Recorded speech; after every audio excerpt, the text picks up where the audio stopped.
Bonjour et bienvenue sur le podcast La vie nous enseigne. Moment d'introspection, de remise en question, de prise de recul. Je nous invite ici à un regard objectif sur nous-mêmes et notre vie. Je nous invite à reprendre la responsabilité de manière objective. Ensemble, prenons conscience que nous sommes responsables de notre vie et que nous avons le pouvoir de l'améliorer et de nous épanouir au-delà de nos espérances. Bonjour et bienvenue dans ce nouvel épisode de La vie nous enseigne. Je me présente pour ceux qui ne me connaissent pas encore. Je m'appelle Cynthia, je suis infirmière et sophrologue, passionnée par la psychologie et la spiritualité. À travers La vie nous enseigne, je vous apporte des clés qui vont vous permettre de vivre votre vie de manière plus sereine et objective.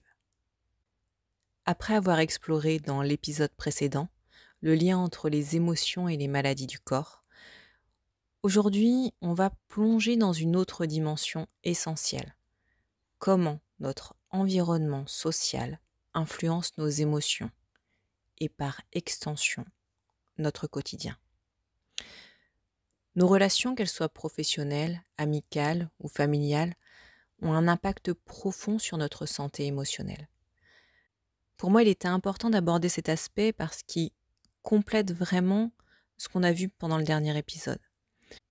Pour moi, comprendre ces dynamiques quotidiennes peut nous aider à avoir une vision plus objective sur comment on ressent les choses et pourquoi on les ressent. Et ça nous aide obligatoirement à réussir à mieux gérer le stress et à cultiver un état émotionnel qui va être de plus en plus équilibré. Dans cet épisode, on va explorer comment le stress social peut nous impacter.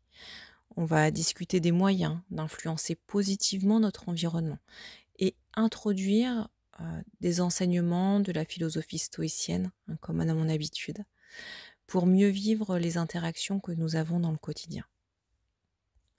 Je propose dans une première partie de voir l'influence de notre environnement social sur nos émotions, de comprendre que notre environnement social a une vraie influence sur nos émotions.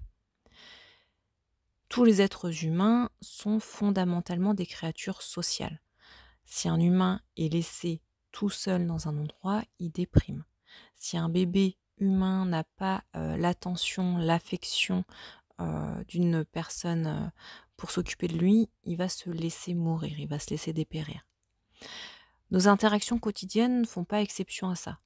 On a besoin de sources de soutien, on a besoin d'être avec les autres, mais c'est aussi important de se rendre compte objectivement que parfois les autres sont aussi des apports de stress. Des études ont montré que la qualité de nos relations quotidiennes, influencent directement notre santé mentale et physique. Je pense que vous avez pu remarquer dans votre quotidien qu'en fonction des personnes avec qui vous êtes ou en fonction des personnes avec qui vous travaillez, vous allez vous sentir plus ou moins bien. Il y a une étude de Harvard qui a été l'une des plus longues études sur le bonheur, qui a révélé que la qualité des relations humaines est un facteur déterminant pour une vie heureuse et saine. C'est vraiment quand nos qualités de relations vont être profondes, authentiques, qu'on va se sentir heureux à l'intérieur de sa vie. Après, on va pas se leurrer, c'est vraiment rare qu'on se sente complètement joyeux sur toute une journée. Les conflits font partie des relations humaines. La pression sociale, le sentiment de rejet, et tout ça, ça peut entraîner des émotions négatives, comme l'anxiété ou la tristesse. Ce stress qu'on ressent dans le quotidien, il peut à son tour, s'il est répété, affecter notre santé globale. On l'a vu dans l'épisode précédent. Et ça peut entraîner dans le quotidien des problèmes comme l'insomnie, comme des troubles d'hypertension, de maux de tête, etc., etc. Je vous propose de penser à une situation où vous avez ressenti un stress intense. Ça peut être au travail, ça peut être à la maison, à cause d'une mauvaise communication avec un collègue ou un membre de votre famille. Je propose de penser vraiment à cette situation où vous vous êtes senti incompris et où à l'intérieur de votre corps, vous avez ressenti un stress énorme euh, et de comprendre comment ça a influencé votre état d'esprit, votre santé physique sur la journée. Le plus important, c'est de comprendre comment on réagit personnellement à ce stress. Si je vous prends un exemple de ma vie perso, ça va être quand je suis en tournée d'infirmière libérale et que la tournée est très chargée, je vais par exemple oublier de manger ou ne pas avoir la sensation d'avoir envie de faire pipi jusqu'au moment où la pression retombe et mon corps me rappelle que il est temps d'aller vidanger sa vessie. Donc là, on voit que chez moi, le stress intense d'une tournée très rythmée a des conséquences sur mon corps, a des conséquences sur le fait que faire la tournée passe avant mes besoins physiques. Donc il est quand même important de comprendre que si j'avais ce rythme 365 jours par an, je finirais en burn-out où on ne me verrait plus parce que je n'aurais pas mangé. À vous de voir où ça se place chez vous, le stress. Comment votre corps réagit au stress et comment ça influence votre état d'esprit également. Chez moi, le stress va avoir tendance, la plupart du temps, à me booster. Mais c'est important de voir aussi que parfois, ce boost, je vais aller au-delà de mes capacités et à un moment, je vais faire une migraine où mon corps va se sentir extrêmement fatigué parce que je dois me reposer. Je suis allée au-delà de mes capacités parce que le stress chez moi entraîne une réaction d'aller de l'avant, d'avancer, de faire des choses, d'être dans l'action. Pour d'autres personnes, ça va être différent. Donc c'est important de comprendre comment vous fonctionnez. Donc comme on l'a vu dans l'épisode 9, celui sur le lien entre les émotions et les mots du corps, les émotions non exprimées peuvent avoir des répercussions physiques. Ici, on voit dans cet épisode aujourd'hui que l'environnement social, notre environnement quotidien, peut être un facteur clé dans la genèse de nos émotions. Donc finalement, il est peut-être tout aussi important d'influencer positivement notre environnement social pour mieux gérer son état émotionnel. Évidemment, on ne peut pas changer toutes les personnes qui nous entourent ou toutes les situations que nous vivons. Mais on a le pouvoir d'influencer notre propre comportement, la manière dont on interagit avec les autres. Et ça peut créer un effet positif et un cercle vertueux. C'est en fait un équilibre à trouver entre les moments où je vais faire quelque chose qui va me stresser, qui va influencer mon corps de manière négative, et les moments où je vais rééquilibrer par des situations positives. Ça va être aussi important de ne pas donner d'importance justement à des relations qui n'en valent pas la peine, à des relations qui vont nous impacter négativement. Parfois on est obligé, dans le cadre de notre travail, et même pour certaines personnes dans le cadre de leur famille, de côtoyer des personnes avec qui on n'a pas de lien profond, on n'a pas d'affinité, parfois même ces personnes, juste de les voir, elles nous stressent parce qu'elles ont des comportements toxiques qui nous influencent et on n'a pas cette capacité, cette assise de faire face à cette toxicité. Et à ce moment-là, ça va être important d'apprendre à ne pas prendre les choses personnellement, d'apprendre à comprendre que nous pouvons avoir une influence que sur notre réaction. Pour cultiver des relations saines, l'écoute active, la communication, l'empathie sont des outils vraiment puissants pour renforcer les relations. Évidemment, pour pouvoir cultiver des relations saines, ça va être important que la personne en face ait le même désir, la même envie et qu'elle ait compris qu'elle était dans une dynamique de relation toxique. Là, je vous renvoie à l'épisode sur le triangle de Karpman. On n'est pas obligé d'entretenir des relations avec une toxicité. On peut sortir, nous, de ce triangle et dire, là, stop, je n'ai plus envie de communiquer. Ou avoir des relations cordiales mais qui ne vont pas nous impacter. Ne pas mettre d'émotionnel à l'intérieur de ces relations. Une étude du psychologue John Gottman montre que les interactions positives, dans un ratio de 5:1 par rapport aux interactions négatives, sont essentielles pour des relations durables. Donc vous voyez que les relations positives doivent quand même faire la majorité de vos interactions pour que vous vous sentiez bien, pour que vous ne vous sentiez pas impacté par cet environnement social, impacté négativement. Si par exemple un conflit survient dans le cadre du travail, dans le cadre familial, je vous invite à essayer de comprendre le point de vue de l'autre avant de réagir tout de suite à chaud. C'est vous poser des questions comme comment cette personne se sent à cet instant? Quel est son point de vue de la situation? Et comment je pourrais faire pour l'aider? Donc là, on parle dans le cas où les deux personnes ont envie que cette relation fonctionne. Si vous vous retrouvez face à des personnes qui, dans tous les cas, ont toujours raison, si vous n'arrivez pas à comprendre que pour l'autre, c'est difficile de baisser son ego, ça va être compliqué d'aller vers une relation saine. Quand les deux personnes, et là je vous renvoie sur les podcasts sur l'ego et les podcasts liés à l'humilité, les interactions, pour qu'elles soient positives, pour qu'elles soient enrichissantes, c'est important qu'elles soient authentiques. Sans des interactions authentiques, il n'y a pas possibilité d'aller vers des interactions qui vont nous rendre heureux. Sinon, on reste dans l'ego, on veut avoir raison et on reste dans le conflit.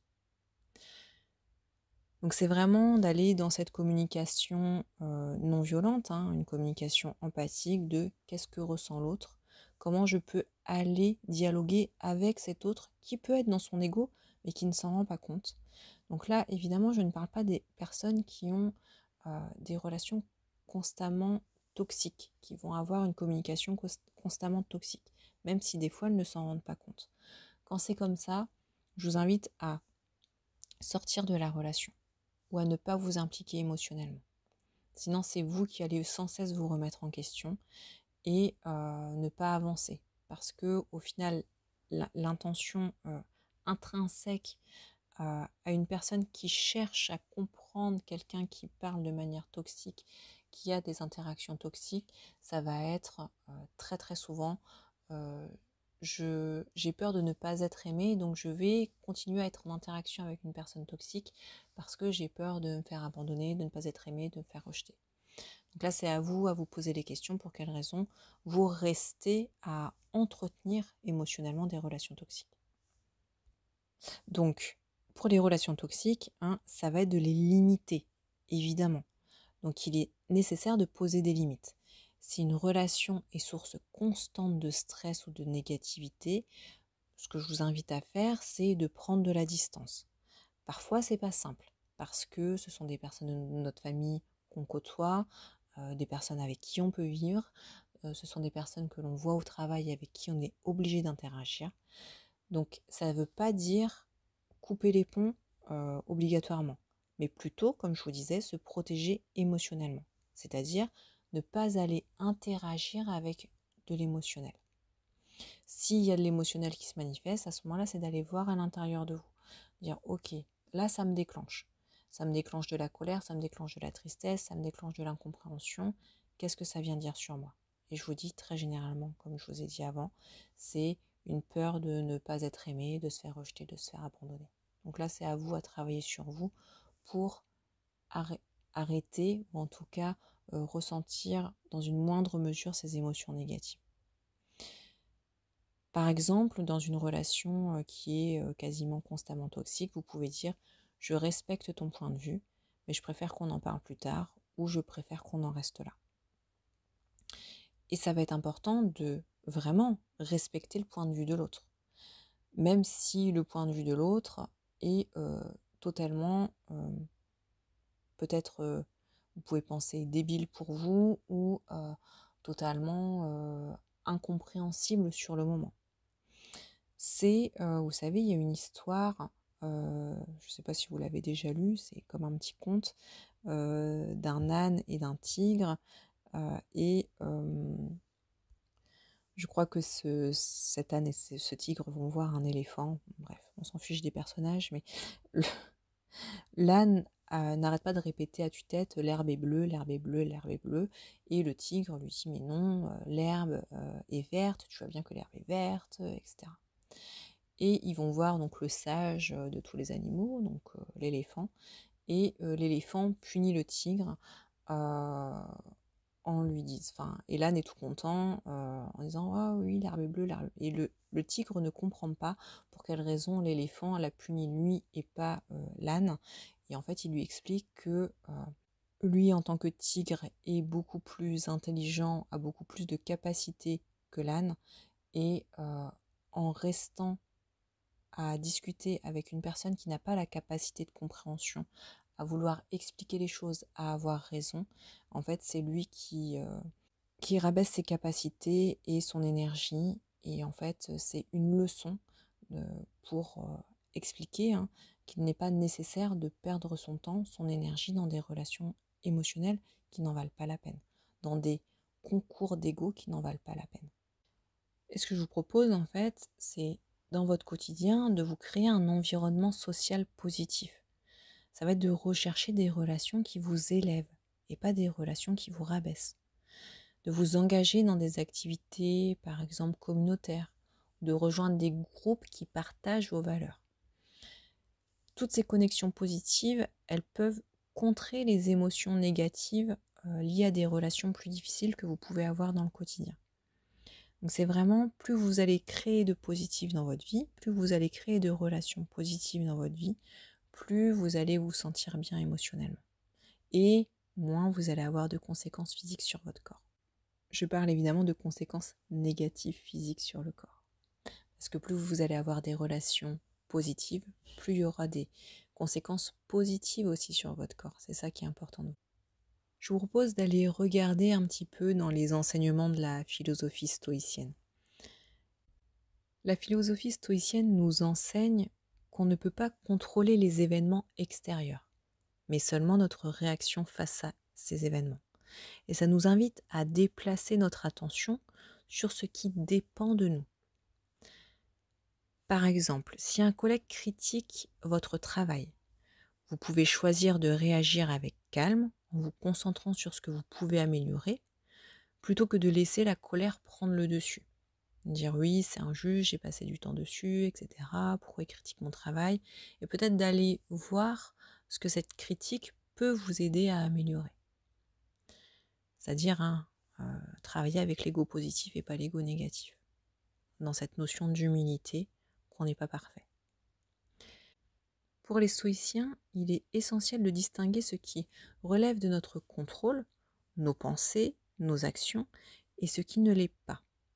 Les opinions des autres, les événements extérieurs, en nous concentrant sur ce que nous pouvons changer. Si on se concentre là-dessus, on va retrouver une certaine paix intérieure.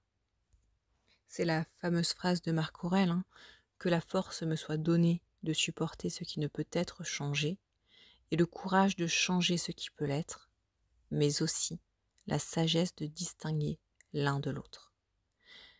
Si vous appliquez cette philosophie dans votre vie quotidienne, vous allez voir comme vos relations vont changer, comme votre environnement va changer. Vous n'allez plus perdre d'énergie dans des batailles qui n'en valent pas la peine, dans des batailles d'ego, dans des batailles égotiques. Ça rejoint aussi ce que dit le fondateur de la communication non violente, Marshall Rosenberg.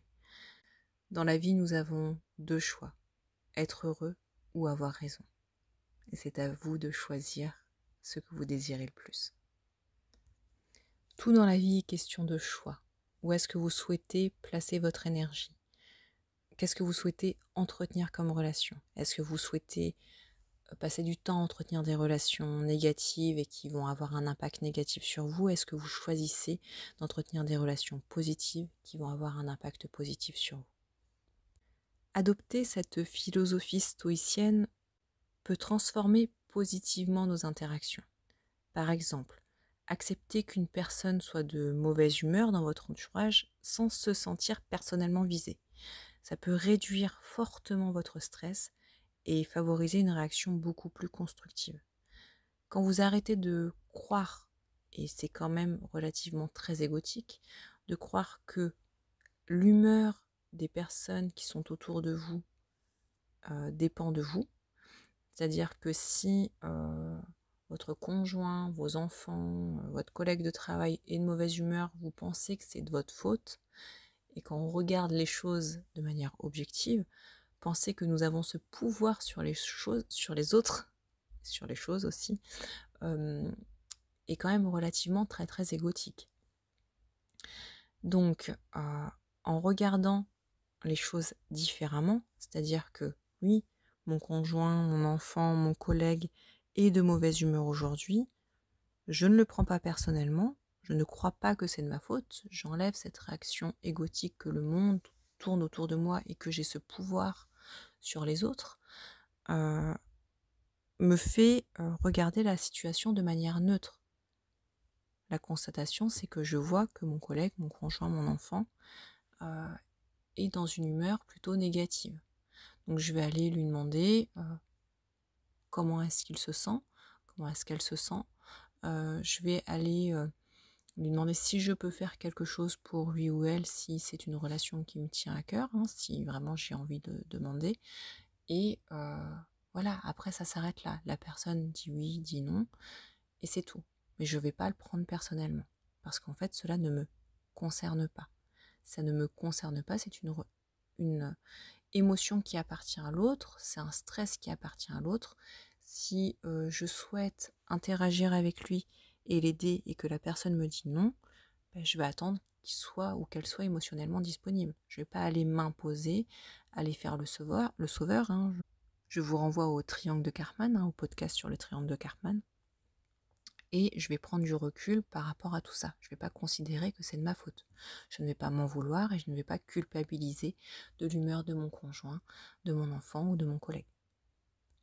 Je pense que si vous regardez dans votre vie, vous avez peut-être déjà vécu des situations où vous pensiez que la personne en face de vous était de mauvaise humeur ou en colère ou triste à cause de vous et qu'en réalité ça n'avait rien à voir avec vous. C'était un événement extérieur qui est arrivé dans sa vie et qui a fait que cette personne était dans cet état émotionnel. Donc c'est vraiment important de ne pas prendre les choses personnellement. Aujourd'hui, on a exploré comment notre environnement social peut influencer nos émotions.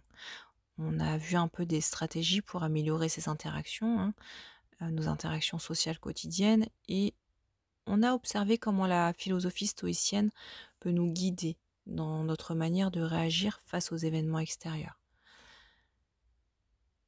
Ce sujet abordé aujourd'hui, il est vraiment dans la continuité du podcast précédent sur les émotions et leur impact sur le corps.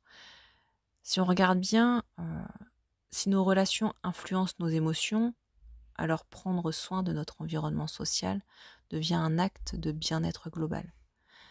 C'est hyper important pour moi d'avoir un quotidien où l'on se sent majoritairement heureux. Si on ne se sent pas heureux dans sa vie, on ne peut pas se sentir heureux à l'intérieur de son corps, à l'intérieur de soi. Et se sentir heureux passe par, pour moi, obligatoirement les interactions sociales. Nos interactions sociales nous apprennent énormément sur nous. Et si vous voulez continuer à avancer, à travailler sur vous, à comprendre comment vous fonctionnez, ça va être intéressant d'aller vous confronter à d'autres personnes, d'aller interagir avec d'autres personnes, avec d'autres milieux, des points de vue différents pour ouvrir votre état d'esprit, pour ouvrir vos capacités également. Donc, ce que je vous propose, ça va être, si vous le souhaitez, de prendre un moment pour réfléchir à vos relations quotidiennes. Vous savez, on dit qu'on est la somme des 5 personnes que l'on côtoie le plus souvent. Donc, qui sont par exemple les 5 personnes que vous côtoyez le plus? Comment sont vos interactions avec ces personnes? Est-ce qu'elles sont plutôt positives, plutôt négatives, plutôt neutres? Comment est-ce que vous vous sentez dans ces relations? et vous vous demandez s'il y a des connexions qui méritent d'être renforcées, des relations qui, pour vous, auraient un impact positif et aussi pour l'autre personne. Est-ce qu'il y a des relations où il y a des limites à poser? Peut-être que vous vous donnez trop dans des relations et que ça vous impacte négativement. Ou aussi des attitudes stoïciennes à adopter pour mieux vivre des interactions difficiles euh, avec lesquelles vous ne pouvez pas couper. Voilà, parce que parfois on ne peut pas couper des interactions. C'est une proposition que je vous fais, c'est d'essayer d'appliquer un des principes évoqués aujourd'hui. Peut-être renforcer une relation, peut-être poser des limites dans une autre, ou adopter une attitude stoïcienne, c'est-à-dire ne pas prendre les choses personnellement et comprendre qu'il y a des choses sur lesquelles vous pouvez agir et d'autres non. Si cet épisode vous a plu, je vous propose de le commenter, de le liker, de le partager si vous connaissez des personnes pour qui ça pourrait résonner et qui seraient contentes d'avoir ces petites clés du quotidien pour mieux se sentir dans le quotidien. Je vous remercie d'avoir été avec nous dans cet épisode. Dans le prochain épisode, on va explorer un tout autre aspect. On va parler transgénérationnel. Je vous invite à rester curieux, bienveillant et à l'écoute de la vie qui nous enseigne chaque jour. À très bientôt pour un nouvel épisode de La vie nous enseigne.